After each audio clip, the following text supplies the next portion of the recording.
In this video, I'm going to attempt to answer all your questions asked about traveling.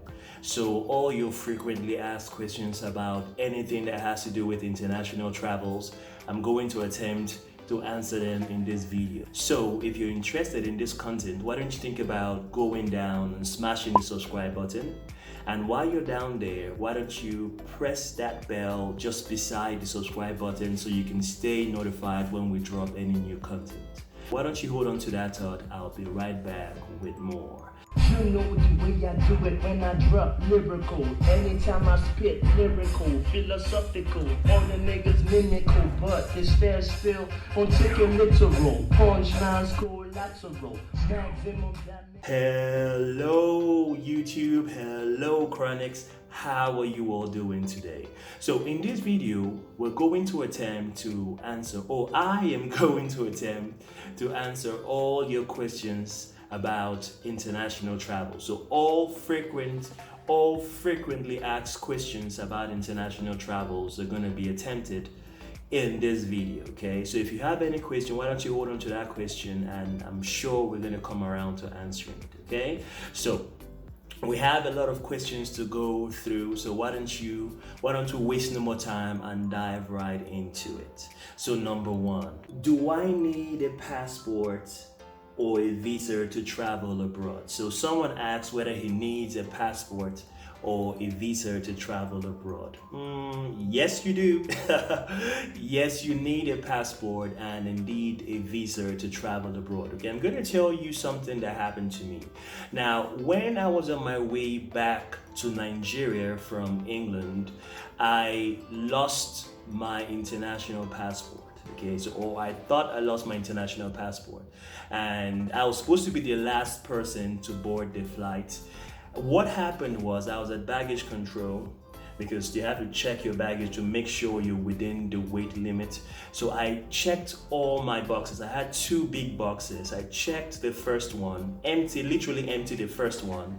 And for some strange reason, I didn't find my international passport. I had to call my roommate in my apartment to see if they found my international passport, or maybe I forgot to go to the airport with my international passport. But they couldn't find the international passport, and they gave me all the time in the world to look for my international passport. And so I searched everywhere. I just did look. I didn't see it. So they put my luggages on two tables and told me to empty everything I had in my boxes. When I opened the second luggage, I found my international passport just literally on top of my clothes, in my second luggage. And the lady in charge of baggage control told me that without my international passport, I was not going to be allowed to travel, because if something was to happen to me on board that flight, they would need to call somebody in the embassy or in the High Commission for Nigeria in England to notify them that, listen, this Nigerian person has had this happen to him and stuff like this. So your international passport is more important than your phone. It's more important than the clothes you're putting on or whatever it is you're traveling with. It's very, very important, okay? Now, number two, how do I find information on safety and health condition abroad, okay? How do I find information on safety and health conditions abroad? Now, it depends on the country that you are traveling to or the country that you are in, okay?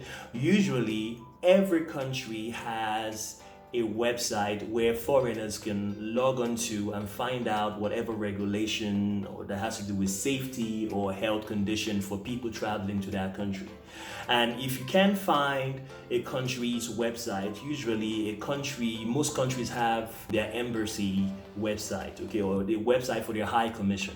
So you can go to this website, and safety and health conditions are itemized in most countries' websites. So this shouldn't be a problem for you whatsoever. Okay, so like I said, it depends on the country you're traveling to, and you can either go to the country's website and if you go to the country's website, usually you see individual ministry. So the Ministry of Foreign Affairs is usually the one that tells you about safety and health conditions if you're traveling to those countries. If you can't find the Ministry of Foreign Affairs, then you might want to go to the embassy website or the High Commission website to find this information.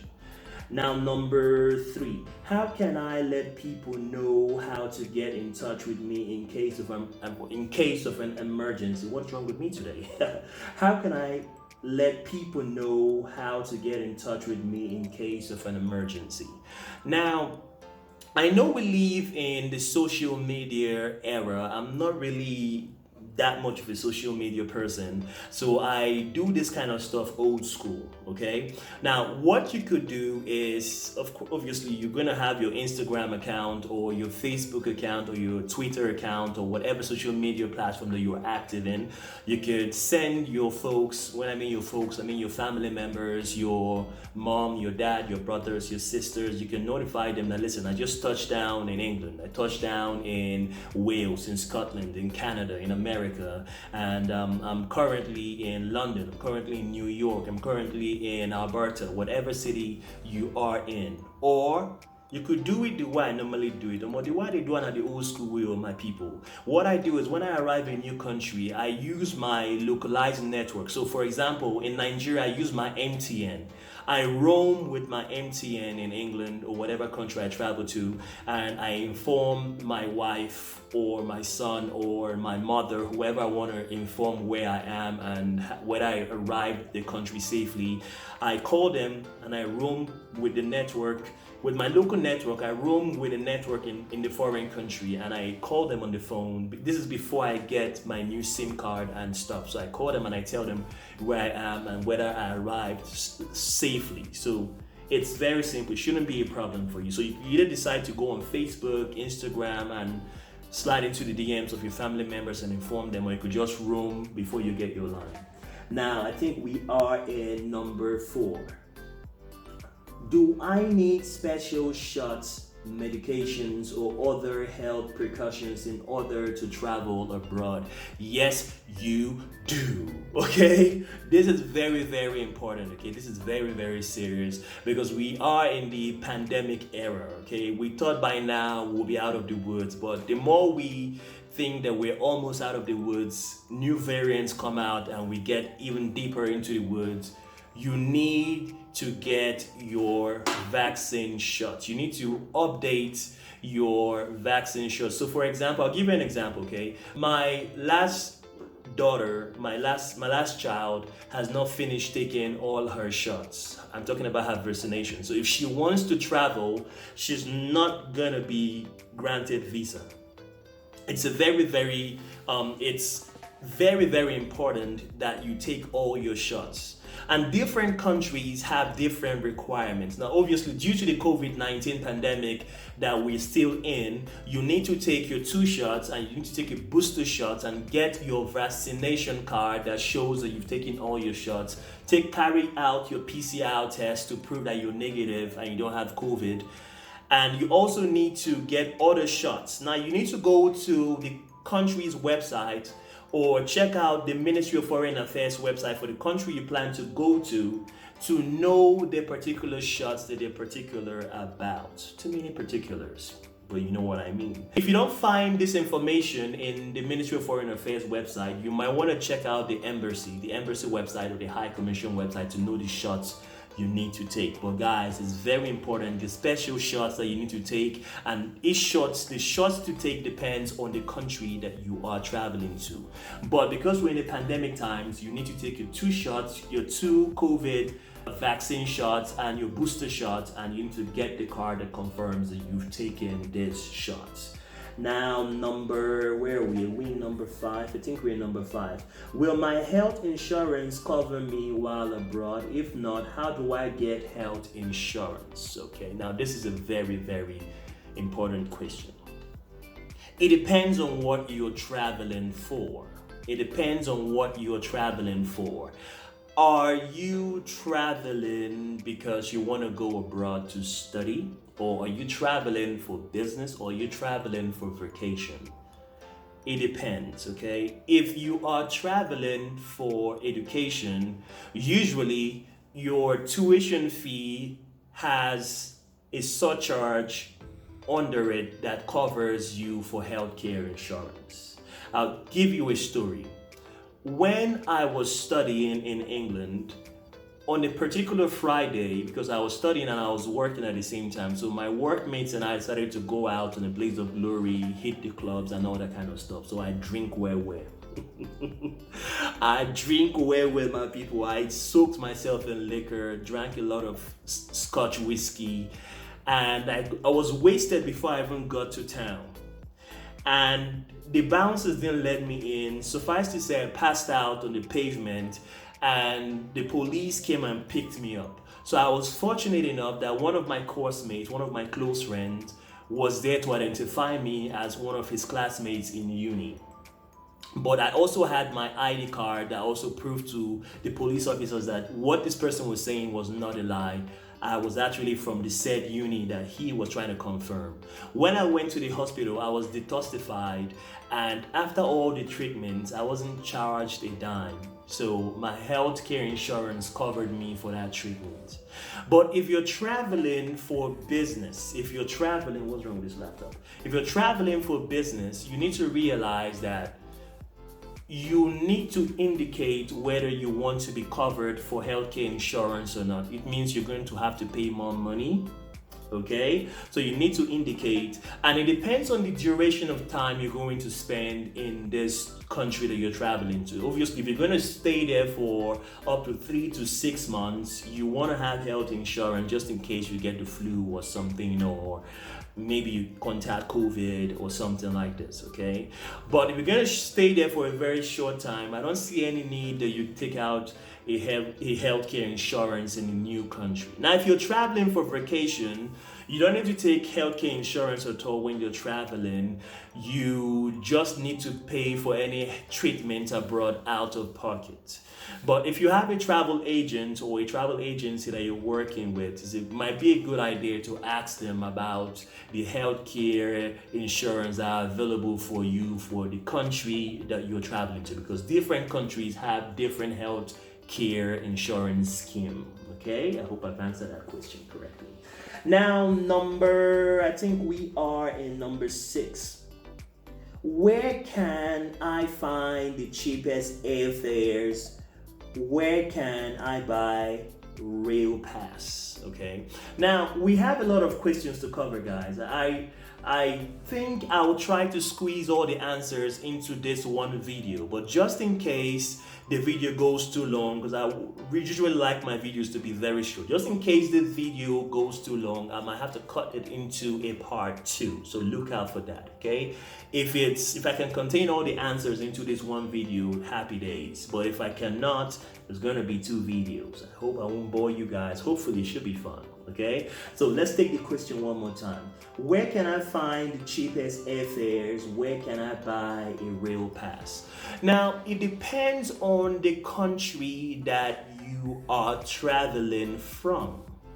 Okay, it depends on the country that you're traveling from. When I was in England, the cheapest airfare was EasyJet. Okay, EasyJet was the air transport company that offered the cheapest airfare. Okay, it cheap where it was very, very cheap. But you need to understand something. What you get with affordability, you have to sacrifice comfort. Okay, so if it's very cheap, it means it's not going to be that comfortable for you to travel in, because a lot of people want to save money, so it's going to be this space cramped up with a lot of people, and it's not going to be comfortable for you at all. And obviously there might even be safety hazards that you need to watch out or look out for. Okay, but I'll say this for a fact, with the exception of maybe South Africa, I might be wrong. Okay, so I stand to be corrected. With the exception of South Africa, I don't think any other country in Africa, I don't think EasyJet operates in any other country in Africa. EasyJet operates in Europe and I think some parts of America, but I don't think he operates in Africa. But if you want to know about affordable airfares, then you might want to contact your travel agency, your travel agent, or you might want to check out the country's website to know about affordable airfares. Now, the second question, it was A and B for that particular question. So the second question is, where can I buy a rail pass? Now, most countries, for example, England, it depends on the company you want to, depends on the rail company you want to go with. Virgin has a website, so you can get a Virgin pass on the Virgin website. And I know there are other railway companies that have website. You could go there and buy a rail pass, or you could go to the train station and get a day pass, a week pass, or a month pass in whatever country you are in. I can say for a fact that this is how it works in England. You can get a day pass, a week pass, a month pass, or even a year pass in England. If you go to the subway station, you can get this done. But you need to look out and do your research for the country that you are traveling to, because different countries have different ways or modes of operation, okay? Now let's move on to the next question. I've heard about an international student ID card. What's that? What is that, Hughes? What is that? Okay, stay on your horse, okay? Now, every student, it is an international student ID card. Every student who is studying in a university, whether locally or internationally, needs an ID card. An ID card is how you're gonna get identified when you have an accident, okay? How they go take know you now, guy? How they go take know you if they don't see your ID card? I told you about what happened to me when I overdrank and I passed out by the pavement, and the police had a friend of mine identify me, but they also saw my school ID card. It was in my wallet. So they opened my wallet and they looked at it. Who is this? Fuse. It wasn't Fuse on that card though, but it was my government name.